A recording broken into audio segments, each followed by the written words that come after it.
Hello welcome students on my YouTube channel. आज हम करने वाले हैं एक्सरसाइज 5.2 क्वेश्चन नंबर सेकंड। चलिए क्वेश्चन नंबर सेकंड समझते हैं। यहाँ पर आपको टेबल दे रखी है, 3 सीजन की बात हो रही है, समर, रेनी एंड विंटर।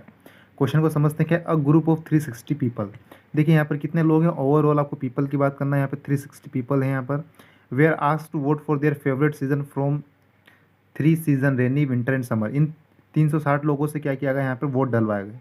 कैसे वोट, कि आपको 3 सीज़न दिए गए हैं, किसको कौन सा पसंद है। जैसे हो सकता है किसी को बारिश हो, किसी को ठंड हो, किसी को गर्मी हो।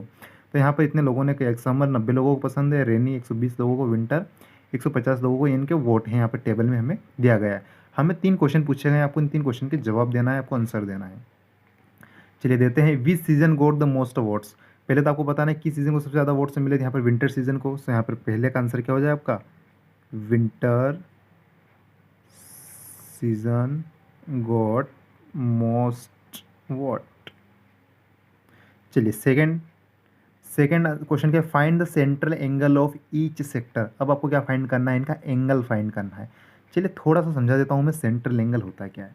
क्या बोला है यहाँ पर, सेंट्रल एंगल बोला गया है। अगर आपने क्वेश्चन नंबर फर्स्ट समझा, और क्वेश्चन नंबर थर्ड क्या है, पाई चार्ट आपको बनाना है। तो यहाँ पर पाई चार्ट जब हम बनाते हैं, तो आपने पिछले वाले क्वेश्चन में देखा होगा, पाई चार्ट बना तो कुछ लाइन खींची हुई थी। तो लाइन खींची हुई थी, यहाँ पर जो एंगल बनता है इस लाइन के बीच में जो शो किया जाता है, वो कहीं ना कहीं क्या होता है, आपका सेंट्रल एंगल होता है। चलिए सेंट्रल एंगल निकालते हैं। Central angle, find the central angle of each sector. Each sector यानी 3 सीजन यहाँ पर दिए गए हैं, तीनों के आपको क्या करना है, सेंट्रल एंगल निकालना है। चलिए सेकेंड का मैं ए वाला बताऊंगा। 3 क्वेश्चन होंगे इसमें, क्यों, समर, रेनी और विंटर 3 सीजन है, तो 3 सेंट्रल एंगल निकलेंगे। सो यहाँ पे लिखना है आपको सेंट्रल एंगल ऑफ समर। पहले आपको समर सीजन का निकालना है सेंट्रल एंगल। कैसे निकालेंगे, देखिए यहाँ पर नंबर ऑफ वोट्स 90 दे रखे हैं। चलिए 90 लिख दिया मैंने। सेंट्रल एंगल अगर समर के लिए निकालना है तो निकालते कैसे, पहले वो देख लेते हैं। तो वोट्स कितने हैं समर के लिए, 90 है। कितने में से 360 ओवरऑल है। यहाँ पर 360 पीपल है ना, आपने क्वेश्चन पढ़ रखा हो शुरू में, टोटल पीपल कितने, 360। आपको पता है टोटल हमेशा नीचे आता है, और वोट कितने लोगों ने करा है समर के लिए, 90। सेंट्रल एंगल निकालने के लिए हमेशा आपको क्या करना है, 360 डिग्री का क्या करना है, इंटू करना है। हमेशा ध्यान रखना, सेंट्रल एंगल कब निकलता है, जब 360 का क्या होगा, इंटू होगा। किस में, टोटल में। जब हम जो भी आपको वोट दिया गया उसका जब हम डिवाइड करते हैं, उसमें 360 का इंटू करना है। चलिए 360 इंटू कैंसिल, तो 90 इंटू यहाँ पर 1 बचेगा, 360 से 1 कैंसिल होगा, सो 90 डिग्री। तो समर सीजन का सेंट्रल एंगल कितना है, 90 डिग्री। चलिए अब सेंट्रल एंगल निकालते हैं हम। सेंट्रल एंगल ऑफ किसका, रेनी सीजन का निकाल लेते हैं। चलिए कितने वोट हैं, टोटल 120 हैं। रेनी सीजन को वोट कितने मिले, 120। कितने में से, 360 में से।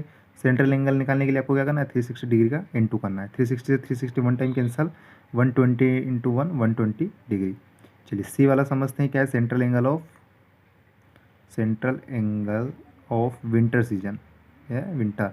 कितने वोट्स मिले विंटर सीजन को, 150 वोट। 150 डिवाइड 360 के डिवाइड क्यों कर रहा हूँ, क्योंकि टोटल 360 पीपल हैं, और वोट कितने लोगों ने करा है, 150 विंटर सीजन के लिए। सेंट्रल एंगल निकालने के लिए क्या करना पड़ेगा, 360 डिग्री का इंटू। 360 1 टाइम कैंसल, 150 का इंटू 1 में करेंगे तो 150 डिग्री। ये तीनों के आपके क्या निकल गए, सेंट्रल एंगल निकल गए। अब आपसे क्या बोला गया क्वेश्चन नंबर थर्ड में, draw a pie chart to show this information. अब आपको ये इन्फॉर्मेशन शो करना है, तो आपको एक पाई चार्ट बनाना है। चलिए पाई चार्ट तो मैंने यहाँ पर सर्कुलर फॉर्म में बना दिया है। पाई चार्ट बनाया कैसे, जो सेंट्रल एंगल आए हैं तीनों के, उनका यूज़ करके। देखिए सेंट्रल एंगल समर का कितना आया, 90 डिग्री। रेन का कितना है, 120 डिग्री। और विंटर का कितना है, 150। तो देखिए आपको क्या करना है, सीधी सी एक लाइन खींचना है बीच में। आपके पास एंगल मेज़र करने के लिए आपके पास डी तो होगा ही सही, तो 90 डिग्री। तो ये 90 डिग्री हो गया यहाँ पर। ये क्या हो जाएगा, सेंट्रल समर। चलिए फिर आपको क्या करना है, सेंट्रल एंगल यहीं से 120 डिग्री मेज़र करेंगे आप, और 150 दिए, 150 हो जाएगा, ये आपका 120 हो जाएगा। 120 डिग्री किसका है, रेनी सीजन का। और ये हो जाएगा 150 डिग्री, ये किसका है, आपका विंटर सीजन का। आपको मेज़र करना है बराबर, क्योंकि आपको पता है कि ओवरऑल एंगल कितने डिग्री का होता है, 360 डिग्री का होता है, पूरा सर्कल बन जाता है। तो वहीं से आपके एंगल टूट जाएंगे। यहाँ पर इस क्वेश्चन को एंड करते हैं।